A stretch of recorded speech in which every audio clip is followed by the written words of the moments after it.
വീട്ടിൽ fruit trees സാധാരണ ഇങ്ങനെയുള്ള ഡ്രമ്മിലാണ് ഞാൻ വെക്കാറ്. അപ്പോൾ ഇതിലൊരു വലിയൊരു ഡ്രമ്മ് 1000 റുപ്പീസ് വരുന്ന ഒരു ഡ്രമ്മ് വാങ്ങിച്ച് അതിന് ഹാഫ് ആക്കിയിട്ട് അതിനാണ് ഫ്രൂട്ട് ട്രീസ് വെക്കുന്നത്. അതിലിപ്പോൾ ഒന്നിൽ ഞാൻ ഈ പേരക്കയുടെ ചെടി വെക്കുകയാണ്. കുറച്ച് വലിയ പ്ലാന്റാണ് നമുക്ക് കിട്ടിയത് നഴ്സറിയിൽ നിന്ന്. അപ്പോൾ അത് ഓൾമോസ്റ്റ് ഒരു 850 റുപ്പീസ് വരുന്ന ഒരു പ്ലാന്റാണിത്. അപ്പോൾ അതിൽ ഓൾറെഡി 2 പേരക്ക ഉണ്ട്, നിങ്ങൾക്ക് കാണാം.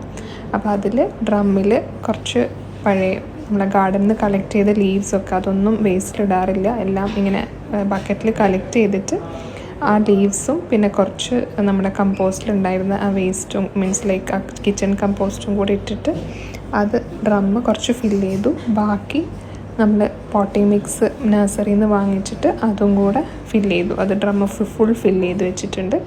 പിന്നെ നമുക്കിങ്ങനെ വൈറ്റ് ഡ്രം യൂസ് ചെയ്യുന്നതിൻ്റെ ഗുണം എന്ന് പറഞ്ഞാൽ നമുക്ക് വളം ഇടാൻ എളുപ്പം ഇതിലാണ്. മറ്റേ നാരോ ഡ്രംസിലും എൻ്റെ ചെടികൾ കുറച്ച് നിങ്ങൾ കണ്ടിട്ടുണ്ടാവും. പക്ഷേ അതിൽ ഈ റീമാന്യൂറിങ് ഇസ് ഡിഫിക്കൾട്ട്, റീപോട്ടിംഗ് ഒക്കെ അത് കുറച്ച് ഡിഫിക്കൾട്ടാണ്. അപ്പോൾ ഇത് നല്ലൊരു ഓപ്ഷനാണ്. ഇപ്പം അതിൻ്റെ സൈഡിലായി വെച്ചിട്ടുണ്ട്. എങ്ങനെ ഉണ്ടാവും ബാക്കി കാര്യങ്ങൾ അപ്ഡേറ്റ് ചെയ്യാം.